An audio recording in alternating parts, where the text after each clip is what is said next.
Welcome to the Once Upon a Time in Huntsville podcast, hosted by me, Sampley Barinaga, and I just wanted to give you guys a heads up that this podcast is going to sound a little bit different. I had to do it over the phone with my amazing guest. I was so blessed to have him, Manuel Tapia, and I had to cut it up just a little bit because at the beginning for 3 solid minutes it didn't sound too good. So just to give you some context, the first thing we start talking about is how we got into acting, and then we carry on from then. Please listen to this one because Manuel's story is so inspiring. You know, if you want to be an actor or not, or if you just love listening to great stories, I mean, he has one. He's such a hard worker. He's such a great guy. I mean, I'm like trying not to laugh throughout the whole thing, and I apologize because I know myself that my laugh is terrible. You've probably been thinking it. And I've tried to move the mic as far away as possible. But I'm just laughing and giggling throughout this whole thing just because talking with Manuel just gives you such an energy and such excitement just for life. So please enjoy. About how you got into acting, like what age did you get into acting? Like when did you figure out like that's what you wanted to pursue as a career? And also something I wanted to talk to you about is like, since we've both worked a lot of retail jobs, but first, that first question. Yeah, I've always wanted to be an actor since I was 4. Wow. Because I just watched a lot of TV, and I would always act out and jump and perform or copy characters from TV since I was 4, even till now. Sometimes I'll be watching an old Adam Sandler movie or Robert Duvall or people like people the big people. Yeah. And I'll act out certain scenes, and sometimes I get frustrated if I know the movie for so long and I don't know the scenes, I get mad and I rewatch it. Like I have to get it down. But yeah, I've always wanted to act, but never had the money to. So yeah, because a lot of people don't realize how expensive it is to go because you're not just looking at classes, which sometimes those can just drain your bank account, but also you have to invest in a nice camera, tripod, lights, because most auditions yeah. So you gotta have some side jobs going on, one or more, which I know you've worked a lot. Have you done a lot of retail? Or has it more been in the food? I've always more in the food. Yeah. I don't think I've had a retail job. Okay. I kind of would say that classifies because you're dealing with customers. And that's how I always looked at it. That's why I always stick to fast food restaurants or restaurants in general, just to like get somewhat better with people. Yeah, customer service. And also I'm sure you've observed a lot of people and a lot of human behavior. Oh, yes. A lot of angry customers arguing about the most dumbest things. I remember one time I got... No, I was going to say, what's the worst customer you had, but it looks like you're about to tell me. My first job ever was a local little burger joint by my house. And it was my second week there, and I just turned 16. And this guy comes in on a rainy day during our rush hour. It was around 5. I had just gone out of school, went there. And he came in and he asked for a cheeseburger with no cheese. All right. So when I responded, meatballs without the meatballs, please. Yeah, basically. Yeah. He goes, "Let me get a cheeseburger with no cheese, no onions, add pickles, add jalapenos, and easy on the just one slice of tomato." I was like, okay. So we got a hamburger with pickles, no onions, one slice of tomato. He goes, no. I said a cheeseburger with no cheese. And so we kept going over about that. We did it 4 times until he just got super frustrated. He's like, listen, I'm going to tell you one last time, all right? Like, it made me feel so dumb in front of everybody because it was rush hour. So he's like, I want a cheeseburger with no cheese, add pickles, no onions, and one slice of tomato, blah, blah, blah, blah, blah. I was like, okay, whatever. Did it, put it in as a hamburger on the computer screen. And when I called it, and he also wanted regular fries. So this is going to make sense later. So I asked him, you want regular fries, curly fries? Yes, regular fries. Okay, and a Dr. Pepper for a drink. So I repeated it back because, you get a little microphone and Yeah. call it for the cooks in the back. So I go, we're going to get a hamburger with onions, no pickles, one slice of tomato with pepper jack cheese and regular fry. And he goes, this guy really, um, this guy really just said that. And he said, you know what? Forget about it. And so he left. What? He left to the waiting area. I mean, to go sit down. But Uh-huh. anyways, we repeated it and we called it back. And with it was a rush hour and it was rainy, so it took a while. And we have like our customer service, like cooking wise, was like so slow. So he waited about 27 minutes, and then we brought out his food, and then he looked at the food. He goes, "What is this?" And I go, "It's what you ordered, sir." He goes, "No, this is not what I ordered." I said, "Sir, you ordered I even said it back. I said, you ordered a cheeseburger with no cheese, with pickles, no onions, one slice of tomato, and regular fries." He goes, "Are you kidding me? I ordered curly fries." So he said, "I just waited 27 minutes in line being here and just wasting my time." And Oh my so gosh. he got his tray of food and just threw it down. And then my manager, my manager came in from the back and she goes, "You better pick that up or I'm gonna call the police on you right now." Oh wow. And he just went out cussing and rambling. "I ain't picking up nothing." And then, so I remember it was like, because I was a very sensitive, sweet kid at that time. So Hey, you still are. I was trying not to cry. Yeah. Oh man, that's your No, I mean I'm tough now. I'm built Ford tough. Yeah. That's not a sponsor, by the way. That's not a sponsor. Not a sponsor. Yeah. But yeah. So he made him pick him up, and then he just left. And that was my first experience with a bad customer. Wow. And that was I only had one more after that, like a month later. I don't know about you, but let's say I go to like, a burger place and I say, this and this and that. Let's say I say no lettuce and then I get my burger back and it has lettuce on it. Like, I'm just going to eat it. Like, that's who I am as a person. Like, I'll just either take it off or I'm just like, like lettuce is good. So I'm just going to eat it. Yeah, that's how I am too. Same thing with because I usually don't ask for tomatoes, and sometimes I forget to ask for tomatoes. But literally, all you got to do is just slide it out, and it's easy. Yeah, it's not. Yeah, a lot of people just wanted to make it a big deal because either they get some other stress going on in their life, or they want to be treated like a king or queen. Yeah. Which that's. I mean, we like as an employee for whoever we're working with, like we want to do that, but like we're also humans. Exactly. And so we can't be perfect. But I remember, I mean, I'm sure I have plenty of stories, but one that always sticks out in my memory is now when I used to work at Publix, we would always close at before we started closing at 10 o'clock, we closed at 11, which is pretty late at night. And we would always have stragglers come in and then come in.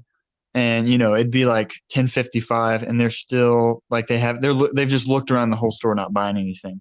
Oh yeah. And we can't once it hits 11, we can't ask them to leave. We kind of just have to wait. And every single night there would always be this older man that would come through. Never buy anything. He would just kind of walk through the store and talk to people.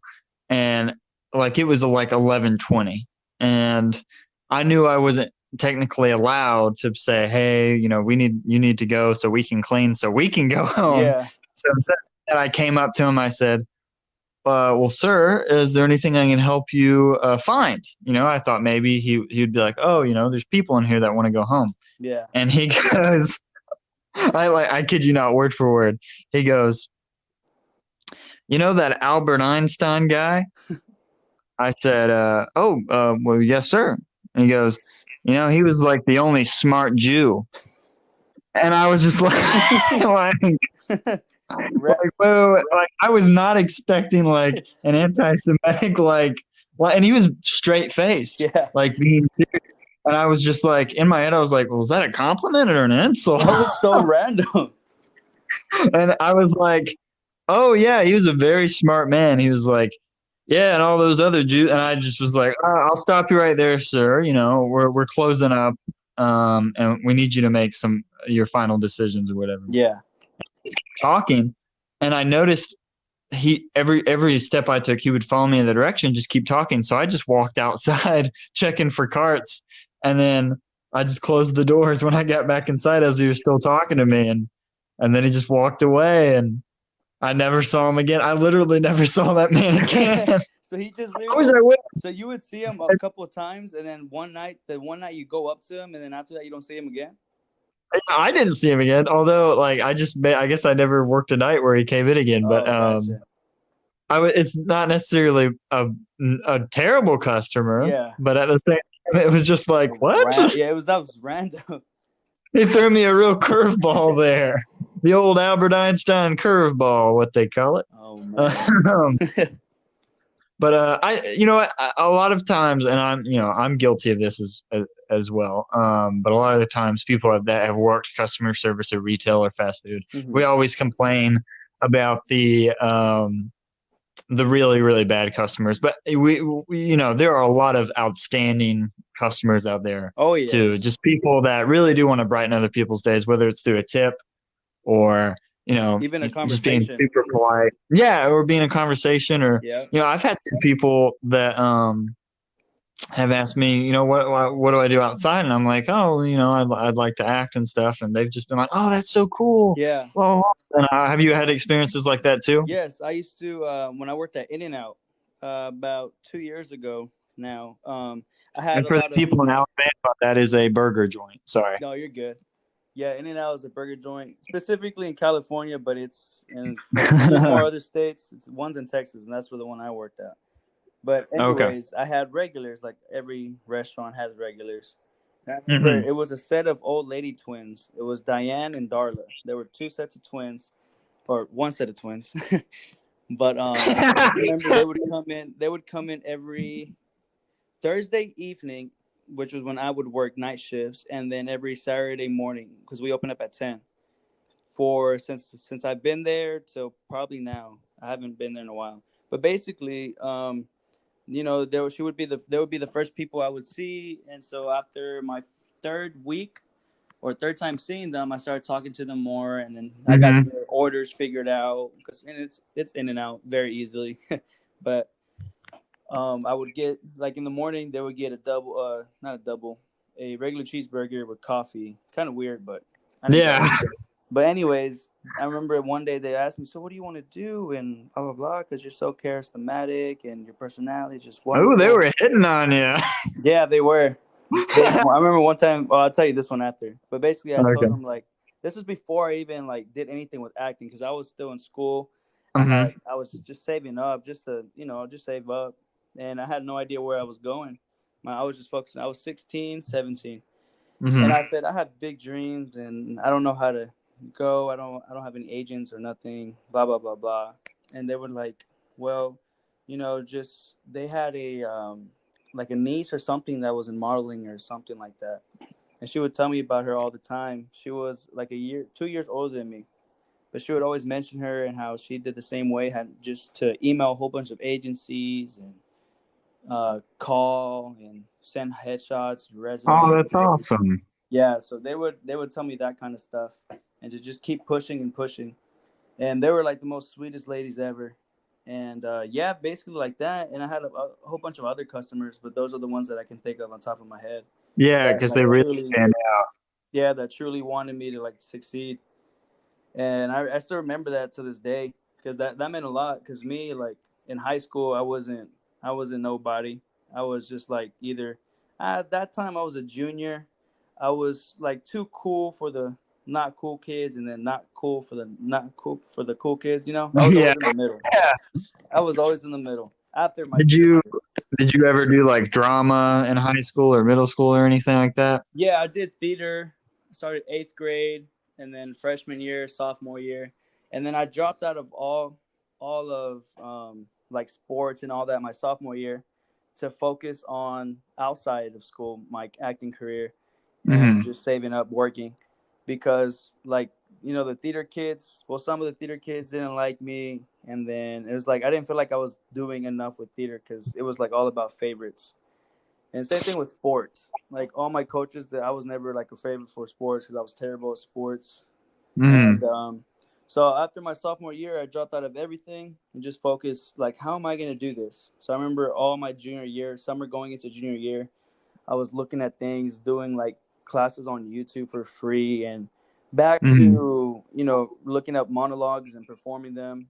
And I would do like small auditions for things, like literally for nothing. It would be like just to get in a class or something. Yeah. I'll never get in. But I remember my first when I did. So I had done my junior year, going into my summer of senior year. I was on Instagram one day and I see this convention pop up on my Instagram, and I saw it, but the first time I ignored it, and I kept scrolling, and it popped up again, and I read through the comments, and they were like, it's legit and blah blah blah this and that, and I was like, nah, that's what they probably say. So my third time, I took it as a sign, and I got really into it, and I saw that it was like basically it's a convention and where there a whole bunch of scouts come out from different states and you go perform. And so when I first saw that, like my eyes just like my head just went dink. So Light bulb moment, yeah. yeah, I was telling my mom about it, and she goes, "That's a lot of money, and blah blah. You're gonna get scammed." I said, "No, mom, it's legit," and blah blah blah blah. Like my mom always been supportive of me, but she cares more about education. Yeah. So it's respectable. But she goes, "No, you're not gonna do that. You're gonna waste your money and this and that." I said, "Mom, I just got a sign that this is like what I have to do because I've tried emailing agencies and nothing." So I did it, and this was 2018 in September. So I was already a senior, and I was doing. So I had done the first audition. I went out with it was like 57 people total in the first room, and they told us, we gave y'all. I mean, we gave y'all time to get a scene and this and that. And so my first ever audition for something was for that. I mean, you could pick any movie scene, whatever. It didn't matter. It was the Fast and the Furious, the first one. I don't know if you watched. Have do you remember it pretty well? I've never seen any of them. Really? I'm sorry. Oh man. Yeah. Well, anyways, it was like when Paul Walker and Vin Diesel first race, and I still remember it's like, dude, I almost had you, and then Vin Diesel was like, you almost had me. You never had me. You never had your car over here at Granny shit and not. I don't remember actually. I lied, but like you should. So that was my first audition. I remember I was so happy. I made it feel like if it was an audition for a movie, even though it wasn't. But I made it so big, and I did it. And I remember they gave you out cards whenever it was your turn. They had a deck of cards, and so they would give us a card. And they never told us. They told us if we call your name and you give us the card, we're not going to tell you if it's good or bad yet. So after we were done, we were all done auditioning and stuff like that. They called names, and they called a whole bunch of names, and I was like, dang, they're calling everybody but me because my last name starts with a T, so it's all the way at the end. Yeah. So everyone's handing out their cards, and some people it would be skipped over, and so there were only 12 people left that still had a card, and they said, if you still have a card, remain seated, and if you don't have a card, stand up, and it's your time to go. I was like, no way. Like, I still had my card, but in my head, I was thinking, oh, I'm probably going to be sent home or something. But it was the opposite. And so 12 of us stayed there. So after the other people left, the CEO of the company or something like that had came up to me. He goes, so what are you planning on doing at the convention after? It's like, well, I just had the money for acting, which was like $400. And he goes, you're not doing modeling? And I go, no, sir, I don't have that much money. And it was $800 for the modeling part. He goes, don't worry about it. I'll pay for it. And I go, excuse me? Oh, wow. Yeah, so he paid. He's like, yeah, don't worry. I'll pay for it. I said, thank you so much, sir. It means a lot. And I remember just walking out of there, it felt like I got a movie role. And he goes, we'll see you next. I bet. Yeah, he'd be like, we'll see you next Sunday for practice. And so we went next Sunday for training. They trained us how to model walk and how to do stances, and then acting, being behind the camera, being in front of the camera, emotion, which way to look, not to look at the lens and angles and all this stuff. Yeah. Wait, you're not supposed to look in the lens? Yeah. Oh, dang. That's no. Dang, we got to go reshoot it again. Yeah, we're about to go reshoot all my scenes and draw my. Because I'm just constantly bugging out at the lens. just looking at it. But Yeah. what's it called? So yeah, we started doing that. We went for a month straight every Sunday, and then we all made it. It was 12 of us, and only 11 of us made it because one of Mhm. them got sick at the very end, so she couldn't fly out to LA. Oh, Corona. Yeah, no, at that time it was just the flu, Yeah. just the flu. No, but the only bad thing was we had to pay for our trip, our hoteling for a week, and our Hmm. excess stuff. So when I ended up going with I didn't have the money. My mom didn't have the money, and I was like, I feel like if I go, remember crying to my mom. I was like, if I go, I promise it's gonna be worth it, Mom. She goes, she's like, Mijo, we don't have the money, and I was like so devastated, but like I understood at the same time. But I felt like Yeah. if I did it, so I remember telling my uncle. My uncle's my biggest supporter, and he had just gotten laid off because he works in the fields, like in the plants and stuff like that. He had just gotten laid off because the job was done, and he spent like his last $5,000 on me basically. Wow. And he goes, "Mijo," I'm like, you know how much I support you and whatever this and that, and I know one day you're gonna repay me, even though I don't care about it right now, but I want you to succeed and do your very best. So he gave me all that money, and me and him went to California together, and we had all this fun. We had a fun time. We made the best of. We were there for 7 days. We made the best of every single day. We were training. Oh, that's awesome. Yeah, we were training, and then after training, we had the whole day off, so we would go to Hollywood or Los Angeles or Beverly Hills, Hmm. Santa Monica, and go visit.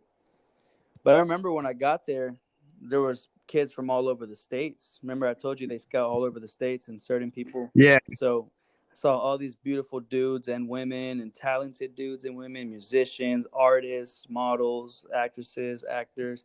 I was like, whoa, and they were all in a big old hotel. And so I was like doubting myself the whole time. And I didn't want to like audition for anything that was there because they would do like little small auditions to perform in front of the other members and stuff like that. But Mhm. I was too nervous to, and I never did.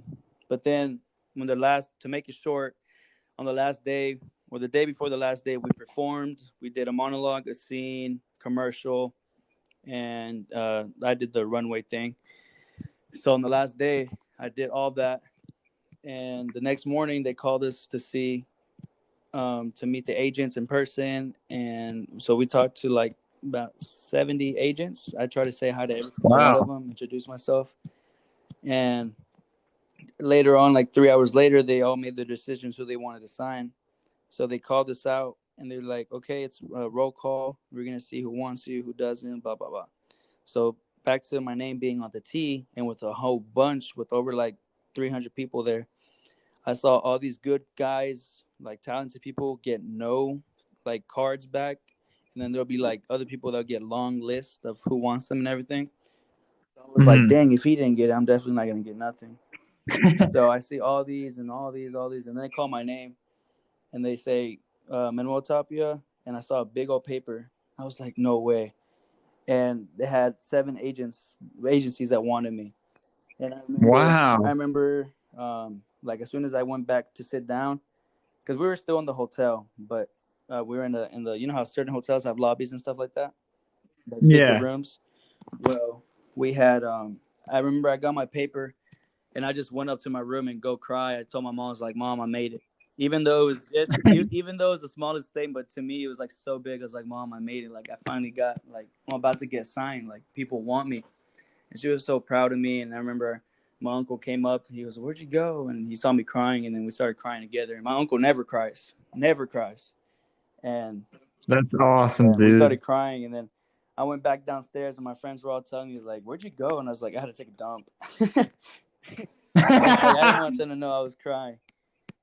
Yeah, that dude. Hey, there's nothing wrong with crying over that, man. Yeah, so I mean, I think everything I book, man, I shed some tears just because yeah, I'm just so thankful, so and much hard work uh, that goes into it for us, man. Like it really does. Yeah, and I think even if we just get an audition, we should be insanely yes, thankful just because I saw this one tweet from a casting director, and they said, it was like, this is how much submit, this is how much get picked, this is how much get callbacks, and this is, who gets who ends up booking. Yeah. And so for the people that submit, it was like and this was just for one role, Yeah. and it was like 20,000 people, and then like 500 get an audition for it, and then like 50 people get a callback for it, Yeah. and then one person ends up booking it. So That, it's an amazing thing to get an audition. So yeah, when we book something, it's like, it's a big thing for us.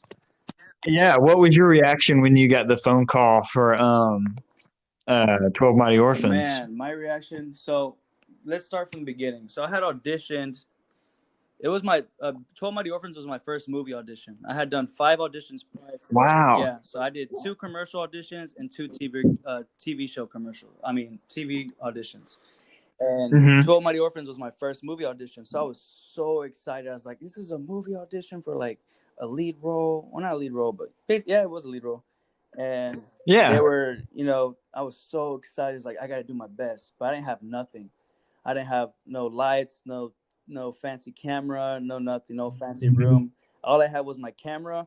And I remember I stacked my trash can. Well, first my chair, my trash can upside down, and then like a coconut butter cream bottle. And I had my phone laid up on it. And I did my audition in April. And so I sent my self-tape in, and my audition was so funny. I mean, you've seen it. I'll send you the full one later. But please do it. Like, it is just so humbling to see that, man, and how brutally honest you were. Like, and when you start out, like you posted on Instagram, you're like, that was just amazing. Can you say what you said? Yeah, I was like, hey, I'm trying to remember what I said because you put me on the spot. I remember I was saying something along the lines of, hi, my name is Manuel. Sorry I don't have no fancy setup, and sorry I don't have nobody to help me read. But I'm going to try my very best to give you what I got. And so thank you. Hopefully you don't hate me, and if you do, it's okay. And I started my scene. And that was like, because I never done self-tape commercials for like the movie. For the TV show, it was a little bit different because it was just in person. Back when you can go to auditions in person. I know, right? But I miss it. Yeah, man. So I did that in April, and after like a week or 2, you don't hear nothing, and you just move on. And so it was all the way up to August. I was on a family vacation, and I was on my way back for my first week of college. So school started Monday, and then I left Sunday morning to get there Sunday night to sleep in and wake up for school. Well, I was just about to get on my flight, and my agent calls me. He goes, Manuel. And I go, yes. He goes, remember that movie you did, 12 Mighty Orphans? And I go, yeah, I do. Because that's like literally the only big audition I did at that time. And I was like, yeah, did I get it? He goes, well, not yet, but they want to see you in person Monday, my first day of college. I was like, okay, I'll be there. He goes, great. I'll talk to you when you land. I was like, okay. So I told my mom, she's like, what do you mean you're gonna go? It's your first day of college. You're not gonna skip it. I was like, Mom, I had to. Like, it's a callback for a movie, this and that. She goes, no, you're not gonna go. It's your first day of college. If it was your second day, I wouldn't care. I was like, Mom, because my mom works at the college I go to. So okay. I went to college, my first class, and then my second class I skipped it and went to the audition. It was 15 minutes away from the school, so I skipped it. Was that the one at the church? Yeah, at the church. Yeah, with all of us. Yeah, but the first audition. Oh, that's awesome. The first audition, like with me, it was just all for the AP tourist role. So there was like 70 to like 100 people in there, and you know how small that room was, so it was pretty packed. And I saw like all these handsome Mexican dudes and short ones and tall ones. It's like, dang it! So there I go again, doubting myself. So my scheduled time was like 2:30 or 3, and I didn't get called back to like around 4 basically. So I was there practicing my lines. And when I called my name, I was like, man, I took a deep breath. I remember just pausing there, taking a deep breath, and walked in. And I saw Ty, Angelique, and Ann before I knew them. And I was like, hey, how you guys doing today? My name's Manny. I'm from Texas. I skipped college for this. I skipped my first day of college for this, and I made them laugh, basically.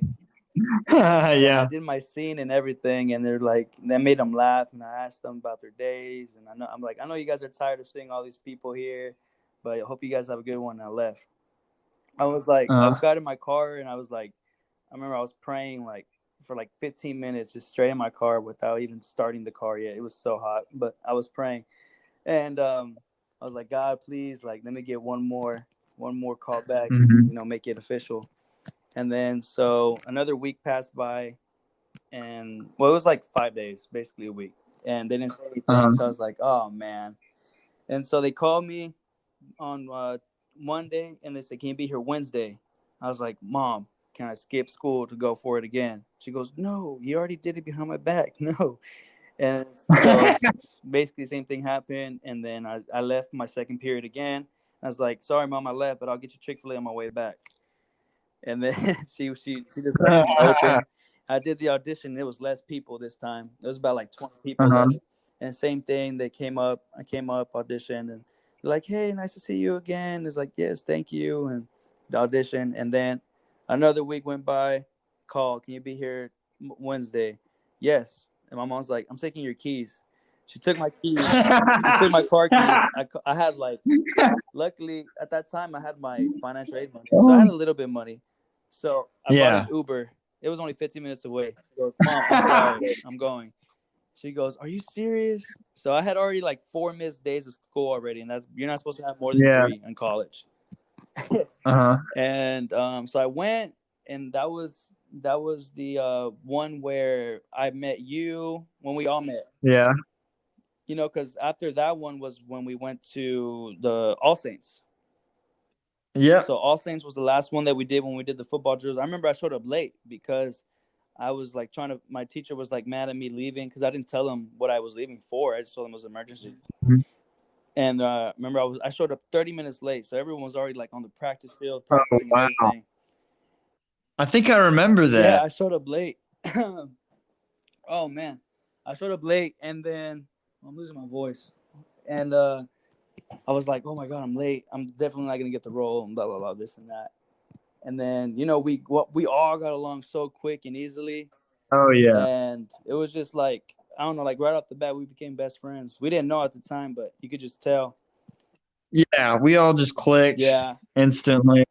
Like we were the 12 Mighty Mites right right off the there. bat. Remember, I was talking. I don't think anything else. I think if one of us hadn't been cast, it would have thrown off everything, you know? Yes, we used to talk about that all the time, like on our last days there. Remember? Yeah, that's right, man. I'm getting emotional. That's so awesome. So when you found out you booked it, like, Man, when I found out I booked it, I was in class, and I got a text message from my agent. Manny, call me right now. And I was like, okay. And I went to the hallway, and I called my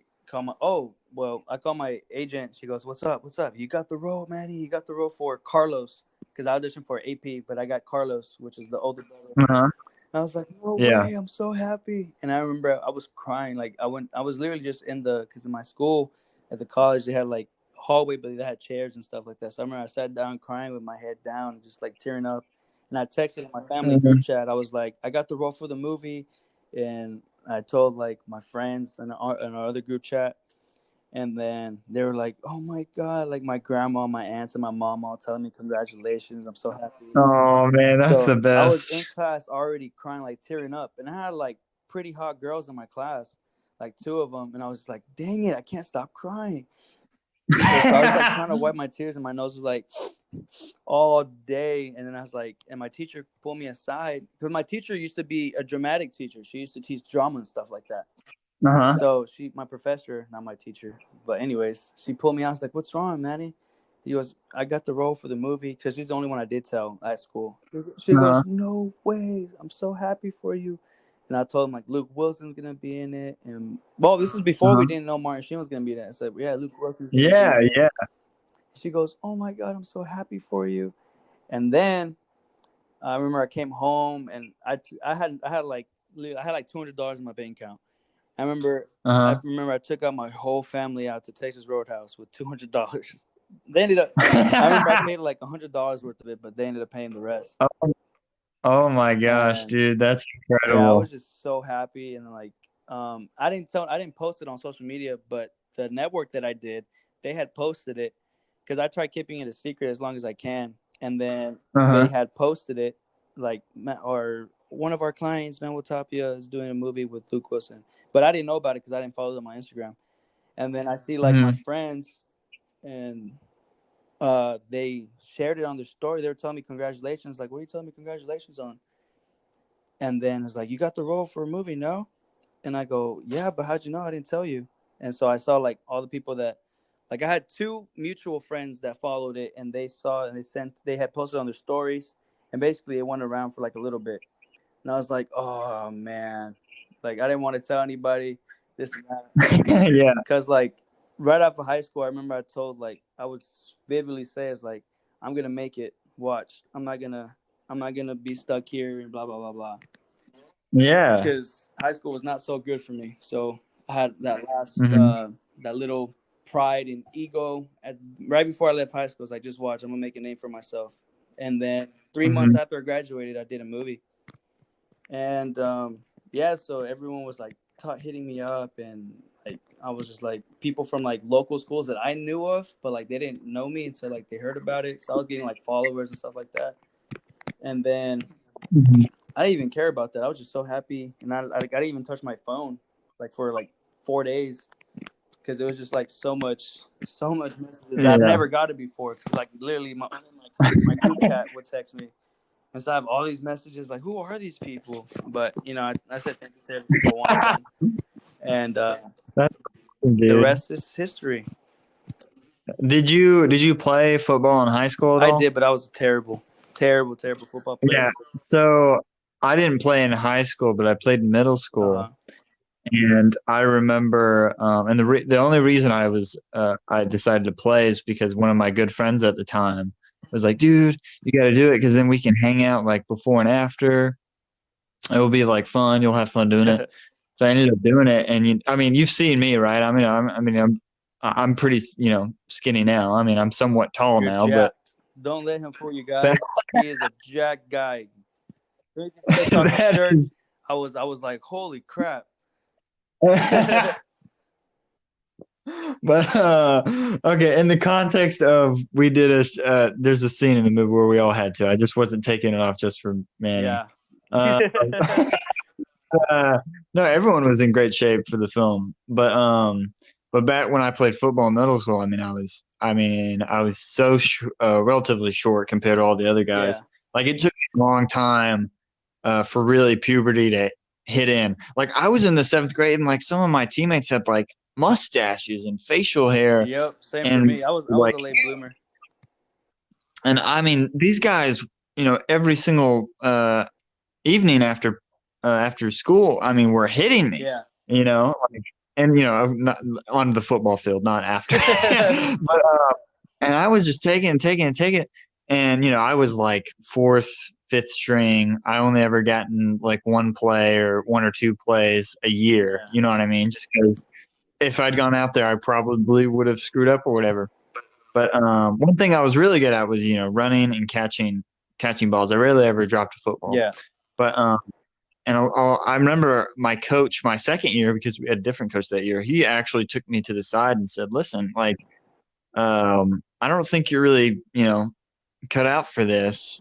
I'm just telling you." And it was kind of discouraging. Yeah. Like he wasn't kicking me off the team; he couldn't. But he was essentially telling me, like You suck. I'm no help to the team. But I really, really wanted to be good, so I just kept doing it because I had my friends on my team, and I really, really wanted to get strong like them, Yeah. and I wanted to have a moment out in the field. And I remember, I never played or anything, and I stopped in high school just because I focused on a lot more on soccer. Yeah. And what was funny was when I booked the role, a thought hit me. Well, I was like, oh my gosh, out of all the guys that I played football with on that middle school team, I am now the only one that is going to get paid to play football.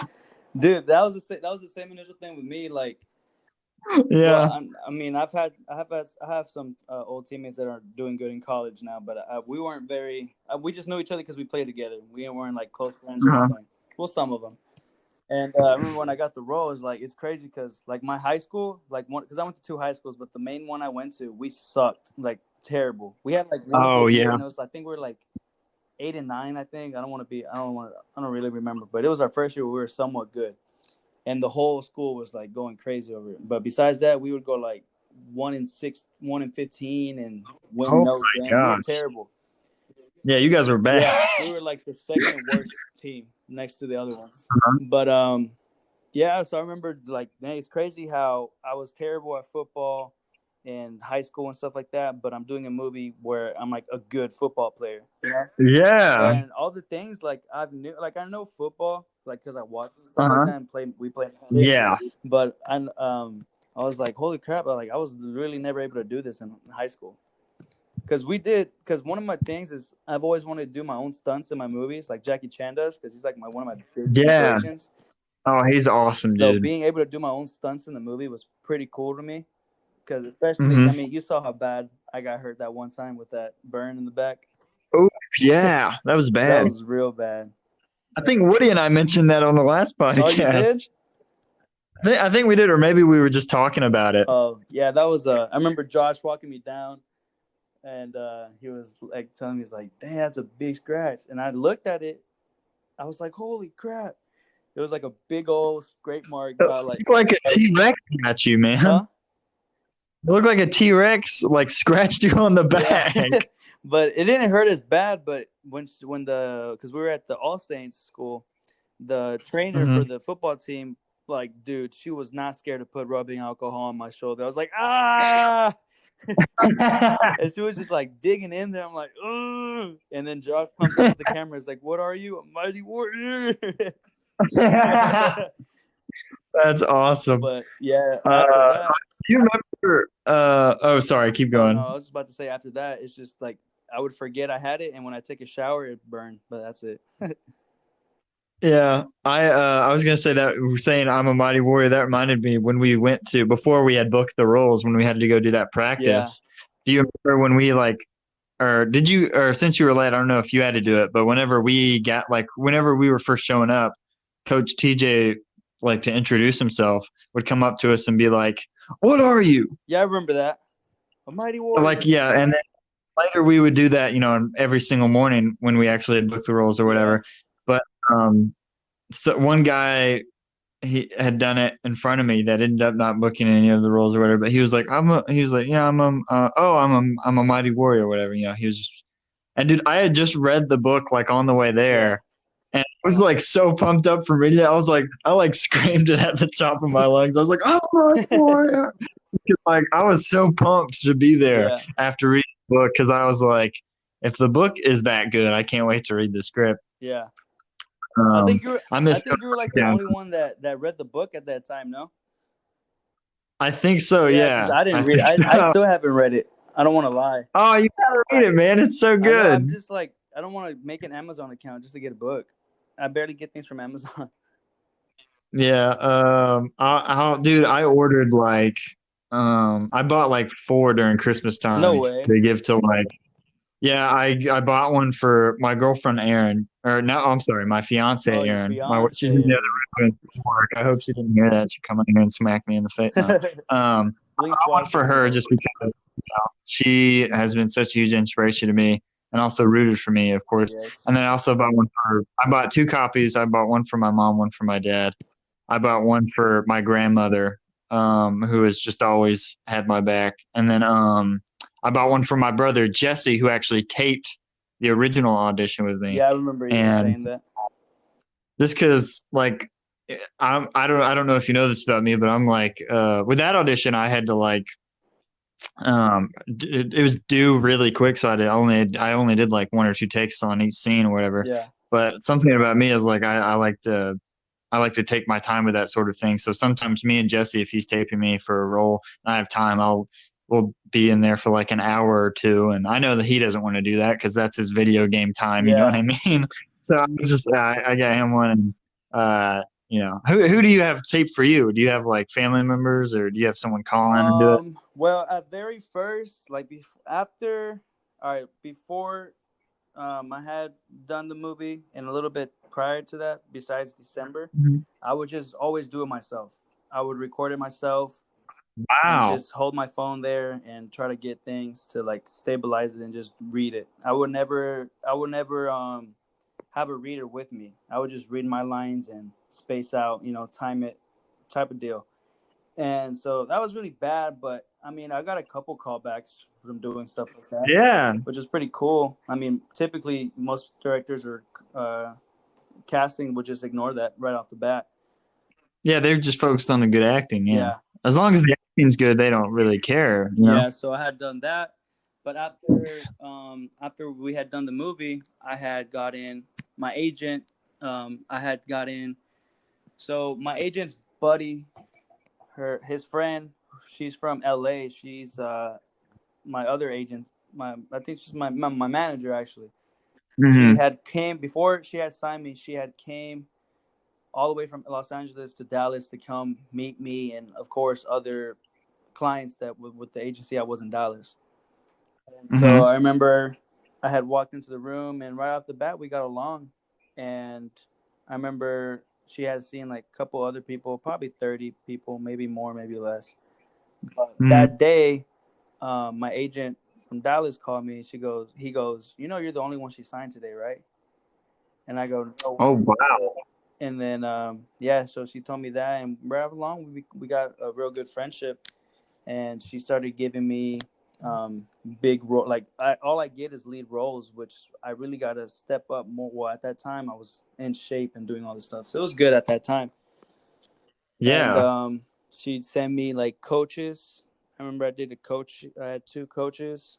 One of them's in Hmm. Dallas, the other one's in Los Angeles. So wherever I am, that's who I go to. But mainly Dallas, that's where I go. So every time I would get an audition, his name's Donald. I would call him up and be like, "Hey, Donald, can we set a time and this and that?" He goes, "Yes, man, of Uh-huh. course." And so we got real close because I was literally going every weekend to him. I would get so many auditions, and I would get so many auditions. And I remember I used to like pray for just one audition, and I had all these auditions coming up. Like I would get like averagely probably two, three, like to five a week Yeah. for like all of because I had taken a break in December.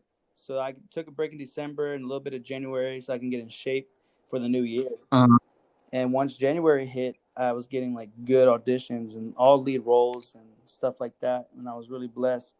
And I was knocking them off. I would get real close, like really close. And yeah. I mean, I told you about some of them. I probably can't say the movies, but I did two movie auditions. And on one of them, I got the call with the director right the week after. We had planned out I had gone down to Dallas and scheduled a meeting to talk with him.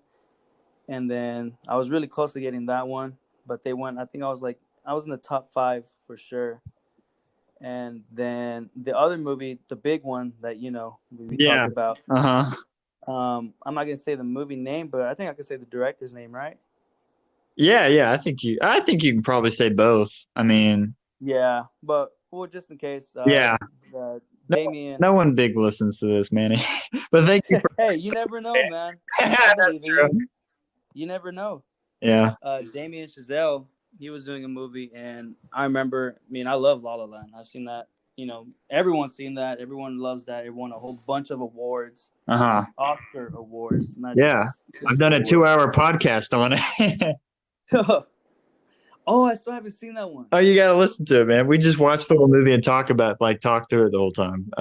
Really? So yeah, I'm gonna watch if that you one. love it, you gotta listen to it when you're on the way to back to Houston. Yeah, that's where I listened to the one with you and Woody. I listened to it on my way back over Oh, here. thanks, man.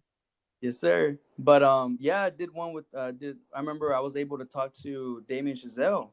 I was so excited, dude. Yeah. And because it was a big movie, and this movie was just like the role fit perfectly for me, and I was so happy.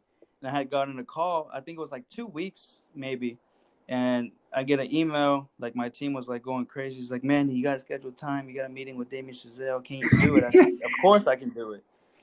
And yeah, taking off to no, it was a weekend. It was a Saturday morning. I can't imagine where you just go, sorry guys, I'm booked. I can't Yeah, talk to yeah. Oscar-winning director Damien Chazelle, guys. Sorry. Never that. If I ever Yeah. become that person, I will purposely kick my own self out of the game. But yeah, so I was able to talk to Damien Chazelle, and I was like, this is so awesome. As you guys joke around about me, I manifested Dude, I it. know. I mean, when he told me that, man, because he's one of my favorite directors. You know, Whiplash, Yeah. Guy Madeline on our park bench, and First Man, La La Land. Of course, like I was praying for you, like every single day. Like, You were the first person I called oh, with thanks, that man. audition. And I told you that. I did tell you that. You were the first person I called. And you were like out of my friends groups, you're the only one I kept updating about it. Because Thanks, remember, I had to man. do it. I did 3 auditions for it.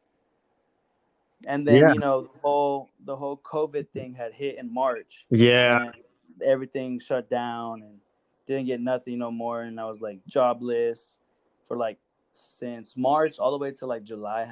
I didn't have a job, Hmm.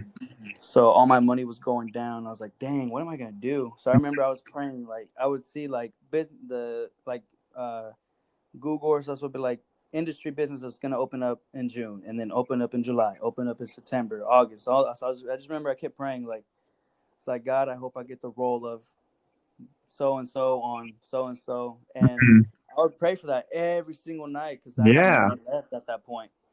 And I was like, this is going to be this is why God made me go through this so that I can be grateful for this big achievement when he gives it to me. Yeah. Did you have that mindset where if you heard your phone vibrate or ding or start going off, you'd be Yes. like, this is it?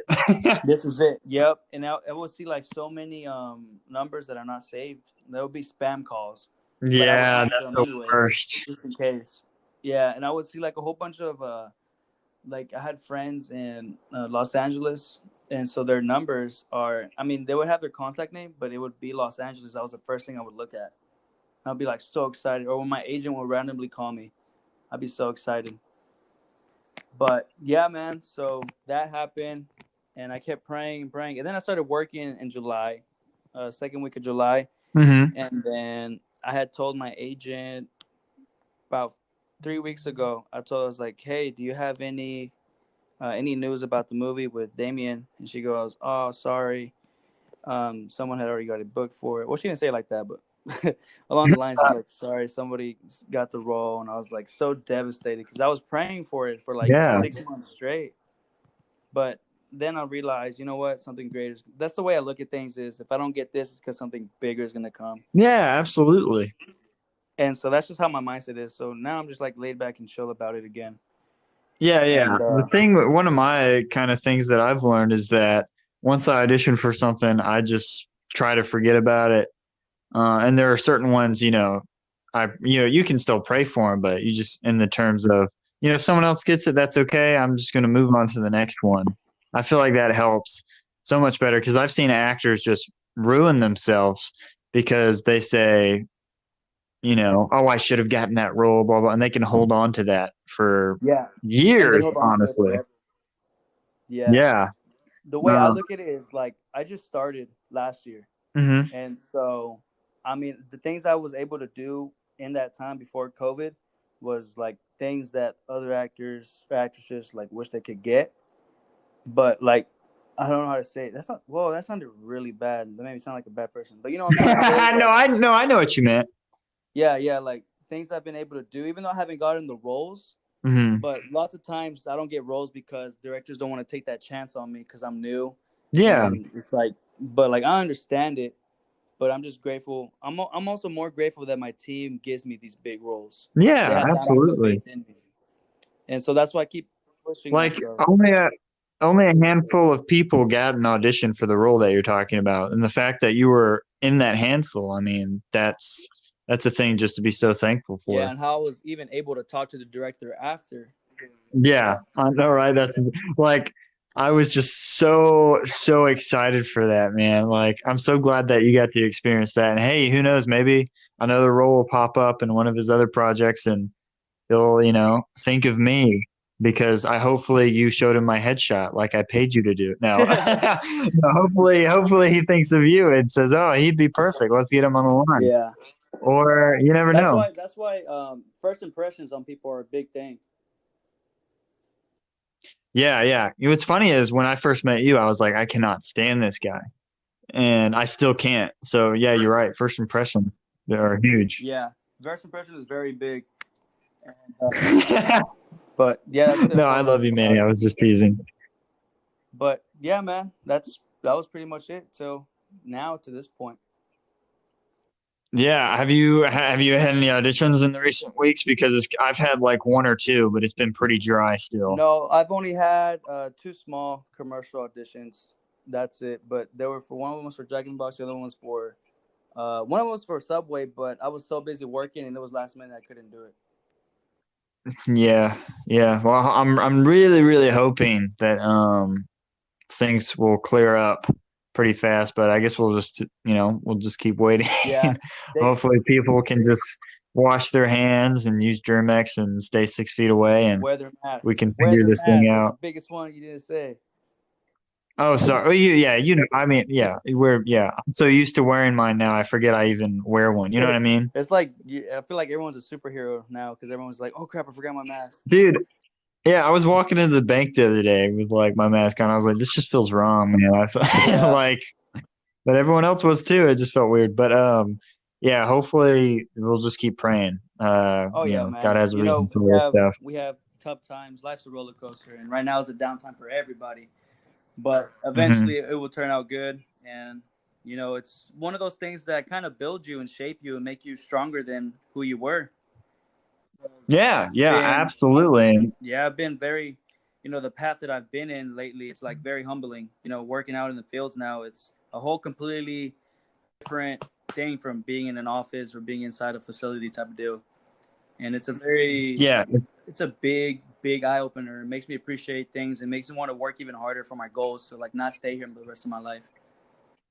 Yeah, that's what I meant when I opened it up and said he's one of the most hardworking people I know, just because he has that mentality. I appreciate that. Manny, dude, thank you so much for coming on and talking. Like listening to you, I just love listening to you, man. I was really pumped up for today just because the way you talk is I just like listening to what you have to say. Thank you, man. And I appreciate you for even inviting me. I wish it could have been in person, but who knows? We'll be a part two. Dude, We'll be a part two. I know, right? Yeah, part two. We'll have to meet each other somewhere. When we win our Oscars in a couple years from now. Hey, no, next year, man. Year. Why not next year? We win for Chicken and Carlos. The spinoff. But I just want to let you know now the way I'm going to edit this podcast is to where you say just the most absurd stuff. Like right when you said wear your mask, I'm going to put in a don't wear your mask, and then I'm going to make everybody think I'm a bad person. Anti-vaxxer. All right, man. I'll let you go. Go spend time with your awesome family. I really appreciate your time, though, Manny. Brother. I love you, man. God bless. All right, love you too, bro. God bless.